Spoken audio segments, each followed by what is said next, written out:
Bab 4. Minyak wangi. Kafilah itu meninggalkan gelombang tren minyak wangi yang luar biasa di belakangnya. Setiap dayang istana yang lewat seolah membawa aroma yang berbeda-beda. Masing-masing wangi itu mungkin cukup menyenangkan jika dirasakan sendiri, namun bercampur baurlah mereka menjadi semacam lautan bau yang tak bisa dibedakan satu sama lain. Mao Mao, dengan penciumannya yang sangat tajam, merasa sedikit tersiksa. Yang memperburuk keadaan adalah minyak wangi impor dari barat itu tidak lembut, aromanya justru kuat dan menusuk. Mao Mao bukan satu-satunya yang merasa hidup semakin berat akibat tren baru ini. Ketika ia pergi ke area laundry, ia mendapati tumpukan demi tumpukan pakaian yang sudah direndam minyak wangi, sementara para kasim yang bertanggung jawab membersihkannya tampak cemberut-cemberut mengangkut ember air satu demi satu. Tren semacam ini biasanya datang dan pergi secepat angin. Kegilaan manikur sudah memudar, jadi semua orang butuh sesuatu yang baru untuk dipegang. Minat pada novel terus tumbuh subur, mungkin karena buku dan minyak wangi adalah dua hal yang sama sekali berbeda. Xiaolan sama sebalnya dengan Mao Mao soal minyak wangi ini, sebab itu berarti lebih banyak pekerjaan baginya. Namun ia terus belajar dengan tekun demi bisa membaca salinan novel barunya yang masih segar. Mao Mao, yang sejujurnya sempat mengira semangat Xiaolan akan mereda dalam beberapa hari, merasa terkesan. Baunya, gerutu Mao Mao dalam hati sambil meletakkan keranjang cucian. Sekadar berada di sini saja sudah hampir membuatnya mabuk oleh berbagai aroma itu. Ia berdiri dengan lunglai, namun rupanya ia menghalangi jalan, karena seorang pelayan membawa keranjang penuh pakaian dan menabraknya dari belakang. Mao Mao pun tertimpa cucian orang. "Maaf sekali," kata si pelayan, suaranya masih cempreng khas orang muda. Cucian itu milik siapapun, ia jelas juga salah satu penganut tren terbaru, sebab pakaian-pakaiannya semerbak bau mawar. Mawar, ya. Apakah salah jika Mao Mao memikirkan berapa banyak uang yang bisa ia dapat dari air mawar yang ia buat beberapa hari lalu? Ia sudah membuatnya dalam jumlah banyak namun belum menggunakannya sama sekali. Ia hanya menyimpannya, karena sari mawar bisa memberikan dampak negatif pada kehamilan. Mungkin tidak apa-apa selama selir Gyokuyo tidak menggunakannya dalam jumlah besar, tapi orang tidak pernah bisa tahu, dan lebih baik berhati-hati. Karena itu, Mao Mao sedang mencari kesempatan untuk menjualnya ke kawasan hiburan sebelum basi. Ia meraup pakaian itu dari kepalanya dengan kesal. Lalu ia berkedip dan menghirup baunya dalam-dalam. Itu membuat si pelayan cemas, namun Mao Mao mengabaikannya, melemparkan pakaian itu ke keranjang cucian dan mendekatkan wajahnya ke pakaian yang lain. Kini para kasim dan dayang-dayang di sekitarnya memandangi dengan takjub. Tapi apa peduli Mao Mao? Mao Mao berpindah dari satu keranjang ke keranjang berikutnya, mencium-ciumi isinya, dan ketika selesai ia sama sekali lupa membawa pulang cuciannya sendiri. Sebaliknya, ia melangkah pergi entah kemana. Mao Mao, lebih dari siapapun, tahu di mana tren paling mudah berakar. Hari itu, teriakan para dayang pavilion kristal terdengar ke seluruh penjuru istana belakang. Si Kasim tampan muncul di pavilion giok malam harinya. Mao Mao sudah menduga ia akan datang. Di tangannya tergenggam sesuatu yang tampak seperti surat protes tertulis. "Kukira kau orang yang lebih bisa menahan diri," kata Jinshi, rasa frustrasi yang biasanya kini bercampur dengan kemarahan. Di belakangnya berdiri Gao Shun, frustrasi bercampur kelelahan, selir Gyokuyo, khawatir namun tak bisa menyembunyikan rasa ingin tahunya, dan Hong Niang berjuang keras agar wajahnya tidak terlihat seperti dewa murka. Para dayang lain sudah tidur bersama Putri Lingli yang sudah terlelap lebih dulu. Ya, memang, pikir Mao Mao, tapi semuanya sudah terlanjur. Dibutuhkan banyak bukti untuk mengubah spekulasi menjadi kepastian. Pavilion kristal adalah tempat yang sempurna untuk mendapatkannya, dan Mao Mao, boleh dikatakan, telah menyerah pada rasa ingin tahunya. "Maafkan saya," Saya terbawa semangat dan melakukannya tanpa meminta izin lebih dulu. Kau terdengar seperti lelaki tua cabul yang mencari-cari pembenaran. Itulah hal terakhir yang ingin didengar Mao Mao dari seorang lelaki yang memang benar-benar seorang cabul bersertifikat, namun untuk sementara ini ia menundukkan pandangan dan berusaha tampak menyesal. Lain kali saya pasti akan meminta izin dulu sebelum mencium-cium barang orang. Tapi kenapa kau mencium-ciumi mereka? Jinshi terdengar kesal sekali. Astaga, kata Gyokuyo sambil berkedip-kedip. Ini tampaknya menyadarkan Jinshi betapa dirinya terlihat, karena tatapan tegasnya sedikit melunak dan ia kembali mendapatkan sedikit kelembutan seperti biasanya. Bagaimanapun, Mao Mao sudah mendapat pelajaran. Secara khusus, ia telah belajar bahwa ia harus bertanya kepada orang lebih dulu sebelum meraih pakaian mereka dan mulai menciumnya. Ia telah belajar untuk tidak membiarkan semangatnya membuatnya hampir menyobek-nyobek pakaian orang hanya untuk menciumnya. Dan ia sungguh-sungguh telah belajar untuk tidak memilih para dayang pavilion kristal sebagai objek penciumannya. Mereka memang sudah memperlakukannya seperti iblis atau roh jahat sejak dulu, namun kini mereka tampak memandangnya sebagai sesuatu yang bahkan lebih buruk dari itu. Bahkan dengan mengetahui kemungkinan itu, Mao Mao tetap harus memastikannya. Kurasa sudah cukup untuk penyesalan saat ini, ia memutuskan. Ia mengangkat kepala dan menatap langsung ke mata Jinshi. Dalam benaknya, sebenarnya hal yang bagus bahwa pengaduan itu membawa Jinshi ke sini dengan cepat. Ia yakin masalah ini membutuhkan keputusan segera. Saya punya alasan atas apa yang saya lakukan. Ia terus menatap Jinshi selama beberapa detik. Akhirnya ia membuka mulutnya, meski wajahnya tetap tidak menampilkan ekspresi apapun. Lebih baik alasannya bagus. Tentu saja, kata Mao Mao dengan tegas. Kemudian ia melirik ke arah Gyokuyo dan Hong Niang dan meminta kertas. Kertas itu segera muncul. Itu kertas dari simpanan pribadi Gyokuyo. Terus terang, kertasnya terlalu bagus untuk keperluan Mao Mao sekarang ini. Selembar kertas bekas yang lusuh saja sudah cukup, pikirnya, namun hanya ia seorang yang pernah hidup dalam kemiskinan di sana dan dengan demikian hanya ia yang punya pikiran seperti itu. Ia mulai menulis dengan huruf-huruf yang cepat dan mengalir, sementara yang lain berkerumun di sekitar meja dan mengamati. Selir Gyokuyo membacanya keras-keras. Mawar, kemenyan, pohon parasol, dupa, dan kayu manis? Ini semua, semacam wewangian atau apa? Mao Mao mengangguk. Ini adalah aroma dan sari yang saya temukan pada para dayang istana hari ini. Lalu kenapa? Tanya Jinshi sambil menyelipkan tangan ke dalam lengan bajunya. Tidak satu pun dari mereka hadir dalam jumlah yang berarti, kata Mao Mao sambil meletakkan kuasnya ke batu tinta, namun semuanya berpotensi berbahaya bagi kehamilan. Sebuah keheningan yang muram turun menyelimuti para pendengarnya. Ia melanjutkan, selain berbagai minyak wangi itu, kafilah juga menjual rempah-rempah dan teh. Ia mengeluarkan yang ia beli untuk dirinya sendiri. Teh melati, bersama lada, merica hitam yang cukup mahal, garam batu, dan kayu manis yang bisa digunakan untuk makanan maupun wewangian. Semua itu sangat sesuai dengan karakter Mao Mao yang menyukai makanan kering dan pedas. Ia sedikit malu pada betapa banyaknya yang ia beli, namun uangnya memang ada. Ia berkata pada dirinya sendiri bahwa seharusnya ia sadar dari tadi, namun ternyata Mao Mao pun tidak kebal terhadap suasana meriah di sekeliling. Teh melati berpotensi merangsang kontraksi, katanya. Saya rasa jumlah kecil seharusnya tidak perlu dikhawatirkan, namun untuk menghindari segala kemungkinan keguguran, saya rasa sebaiknya dihindari sama sekali.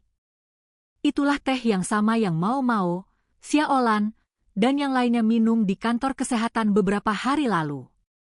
Dan kemudian rempah-rempah ini. Lada sering muncul dalam ramuan abortif yang digunakan oleh para pelacur. Mao Mao melirik ke arah Gyokuyo. Ia jelas memahami bahwa ini adalah hal yang serius. Ia menatap Mao Mao dengan seksama dan mengangguk. Lanjutkan. Hong Niang tampak ingin melindungi Gyokuyo dari terlalu banyak pembicaraannya mencemaskan, namun ia menghormati pendapat sang selir sehingga memilih untuk tidak ikut campur. Jadi menggunakan bahan-bahan ini akan meningkatkan risiko keguguran, tanya Jin Shi. Mao Mao tidak langsung menjawab. Ia benar sekaligus salah. Masing-masing meningkatkan kemungkinannya, namun tak satu pun dijamin akan menyebabkan keguguran. Dengan asumsi Anda tidak secara tidak sengaja meminum minyak wanginya atau bersentuhan dengan dosis yang luar biasa besar. Dalam takaran biasa, semua bahan itu hampir bisa disebut aman. Kalau tidak, mereka tidak akan bisa dibawa masuk ke istana belakang sama sekali. Namun apapun bisa memiliki banyak kegunaan. Jika bahan-bahan itu ditemukan di sekitar paviliun Giok, dan karena kesalahan seseorang menelannya, siapa yang tahu apa yang mungkin terjadi? Bagaimana jika orang itu adalah seorang selir yang sedang hamil? Mao Mao menyesali kegagalannya untuk menyadari lebih cepat. Apakah Anda bisa mendapatkan informasi apapun tentang para pedagang yang datang bersama kafilah itu? Tanyanya. Kami bisa menyelidikinya, namun saya tidak berharap ada daftar barang dagangan mereka yang terperinci. Wangian hanya akan tercatat sebagai wangian, rempah-rempah sebagai rempah-rempah, dan teh sebagai teh. Jenis dan varietas yang spesifik tidak mungkin dicatat. Semua barang masuk memang sudah diperiksa, namun itu hanya memberikan semua pihak yang terlibat perasaan bahwa pekerjaan mereka sudah dilakukan dengan memuaskan dan tidak menyisakan banyak ruang untuk protes.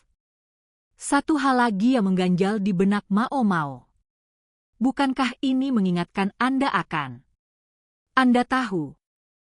Mengingatkan saya akan apa? Balas Jin Shi, tidak mengerti maksud ucapannya yang samar itu.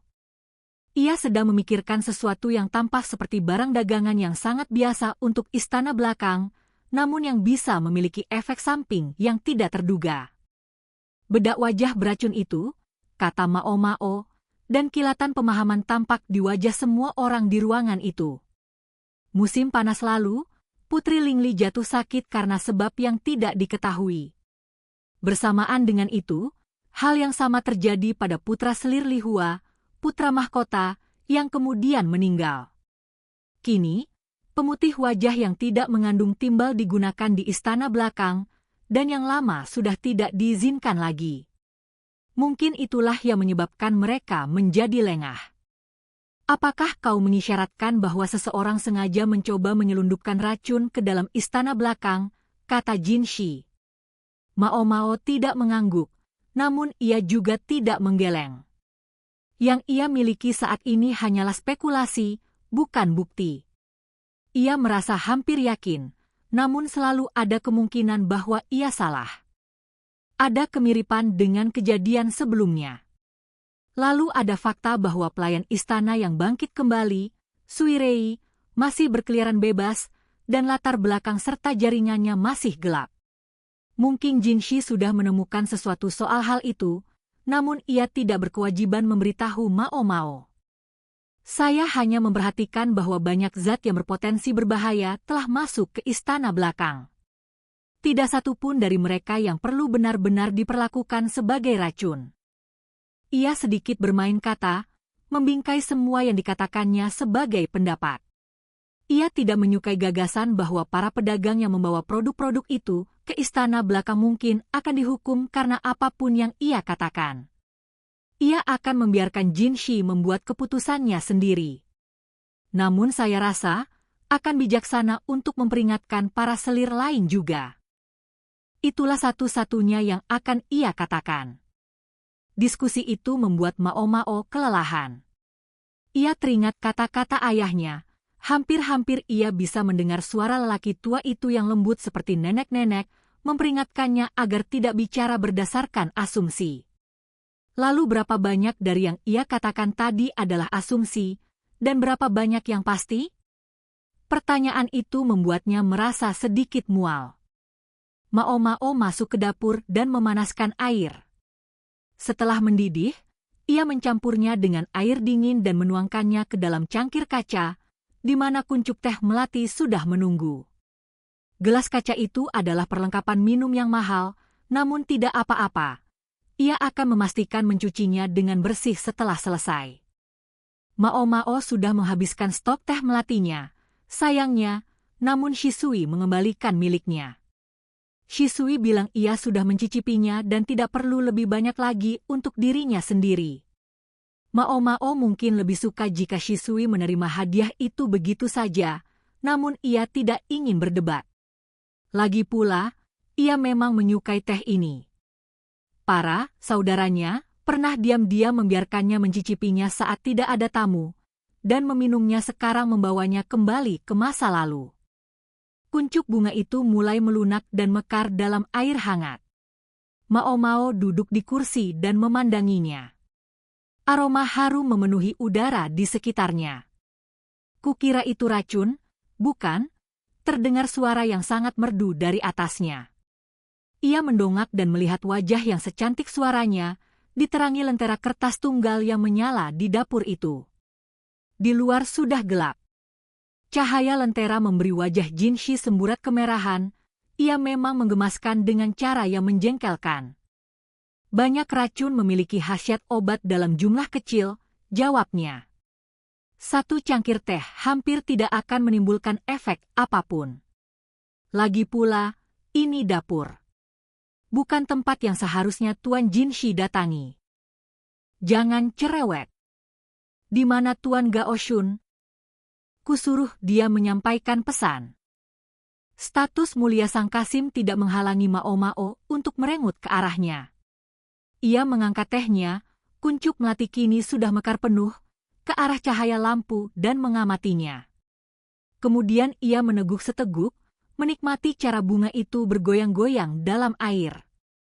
Ia tahu tidak sopan tidak menawarkan teh kepada Jinshi, namun ini sudah di luar jam kerja.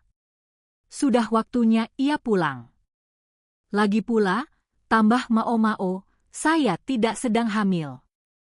Benar juga. Entah kenapa, Jinshi memalingkan pandangannya saat berbicara. Ia sudah duduk di sebelah timur laut darinya. Kapan ia duduk? Tidak mau memberiku teh? Tanyanya sambil memandangi cangkir kaca dan bunganya. Teh apa yang Tuan inginkan? Mao Mao berdiri, mengomel dalam hati betapa merepotkannya Jinshi. Ada rak yang terisi perbekalan untuk saat ada tamu datang. Mungkin ia ingin teh putih yang sederhana dan enak. Jinshi terus memandangi cangkir Mao Mao. Aku ingin mencoba yang ini. Sayangnya itu yang terakhir. Ia sudah menuangkan setehan pertama ke dalam cangkirnya. Ia bisa menambahkan air panas lagi, namun yang Jinshi dapatkan hanyalah ampasnya. Tidak apa-apa. Efek apa lagi yang dimiliki teh ini? Jinshi menggeser posisinya di kursi, memandangi daunnya. Mendorong relaksasi, salah satunya. Bisa membantu mengatasi insomnia, namun juga bisa membantu seseorang untuk terjaga. Selain itu, meski tidak disarankan saat hamil, katanya bisa membantu saat persalinan. Sepertinya manfaatnya jauh lebih besar daripada bahayanya. Ya. Itulah mengapa orang sering melupakan bahayanya. Apakah ini satu-satunya kali teh melati dalam jumlah sebanyak ini masuk ke istana belakang, atau apakah sebelumnya juga pernah dibawa ke sini? Mao Mao tidak tahu. Mungkin hanya kebetulan semata, atau mungkin ada sesuatu yang lebih dari itu. Bahkan itu pun tidak bisa ia pastikan. Ada kemungkinan bahwa teh itu, bersama pakaian-pakaian tadi, adalah cara untuk menjajaki. Sebuah metode untuk mengetahui apakah ada seseorang di istana belakang yang sedang mengandung.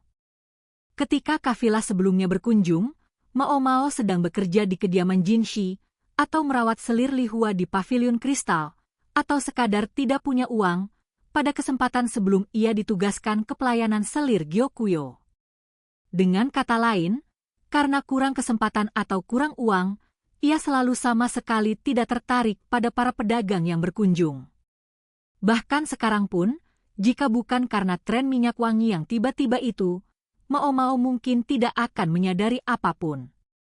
Satu persatu, semua yang dibawa kafilah tampak seperti barang mewah yang sangat baik. Teh putih saja, bagaimana? Jinshi tampak sedikit kecewa dan tidak berkata apa-apa. Namun itu bukan kesalahan Mao Mao. Tidak ada yang tidak ada. Mao Mao kembali meletakkan ketel di atas api dan memasukkan beberapa daun teh ke dalam teko kecil.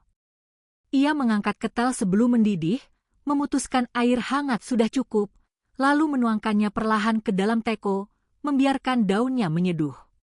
Dari sana ia menuang teh ke dalam cangkir dan meletakkannya di hadapan Jinshi. Jinshi mengambilnya, masih tampak kesal.